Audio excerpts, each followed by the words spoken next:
కడప జిల్లా ప్రొద్దుటూరులో స్వర్ణకారుల సంఘం ఆధ్వర్యంలో బంగారం వ్యాపారులు స్వచ్ఛంద బంద్ నిర్వహించారు. ఏడాది పాటు బంగారం కొనుగోలు చేయొద్దని కేంద్ర ప్రభుత్వం ప్రకటించిన నేపథ్యంలో నిరసనగా ఈ బంద్కు పిలుపునిచ్చారు. ఈ సందర్భంగా స్వర్ణకారుల సంఘం భవనం నుంచి బంగారం గల్ల మీదుగా భారీ ర్యాలీ చేపట్టారు.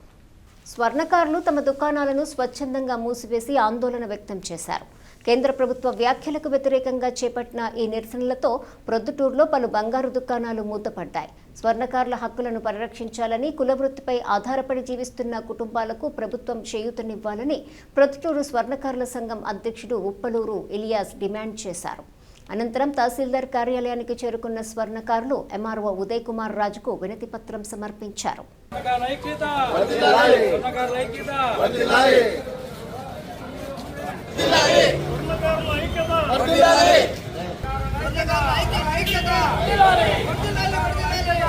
చేయకూడదు అని చెప్పినందుకు ప్రజలు వారి మాటకు విని కన్ఫ్యూషన్లో పడిపోయారు. ఎందుకంటే బంగారం ఏమైనా ఇంకా తగ్గుతుందా అనే ధోరణిలో ఉన్నారు. మన జీవనోపాధి కార్మికులు కోల్పోతున్నారు. ముందు కరోనాలో చాలామంది దెబ్బతిన్నారు. ఆ తర్వాత నోట్ల మార్పిడిలో చాలామంది పని లేక, ఆ తర్వాత ఈ రేట్లు పెరుగుదలతో మన పని వాళ్ళకు వృత్తి లేక చాలామంది మన కార్మికులు చికెన్ సెంటర్లో అయితేనేమి, ఆటోలు నడుపుకోవడంలో అయితేనేమి, హోటల్లో పని చేయడము, చాలామంది జీవనం కోల్పోయి ఈరోజు రకరకాలుగా ఇబ్బంది పడుతున్నారు.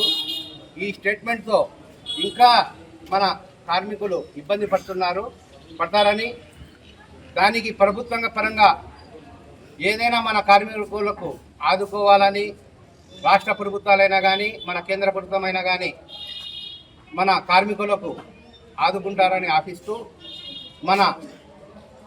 ఇప్పుడు మన నాయకులు ప్రొద్దుటూరులో ముక్తారన్న మనకు వీరు కూడా ఇదే సన్నకార వృత్తిలో ఉన్నారు కాబట్టి వాళ్ళ కుటుంబం అంతా వాళ్ళకు మనకు అతను ఎప్పుడైనా కానీ మన సన్నకారులు ప్రొద్దుటూరు సన్నకారులకు అందడండగా ఏ పనులైనా కానీ నిలుస్తున్నారు కాబట్టి వీళ్ళకు కూడా మనం ఒక వినతి పత్రం ఇచ్చి వీళ్ళు కూడా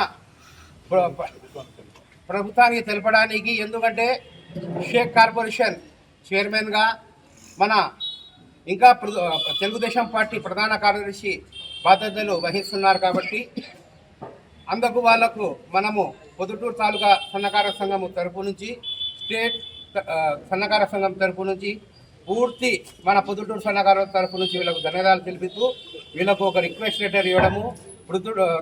ఎందుకంటే వీళ్ళకు స్టేట్లో మన ప్రధాన కార్యదర్శి హోదా వచ్చింది కాబట్టి వీళ్ళు నారా చంద్రబాబు నాయుడు గారితో డైరెక్ట్గా కలిసడము, లోకేష్ గారితో డైరెక్ట్ కలిసడము జరుగుతున్నది.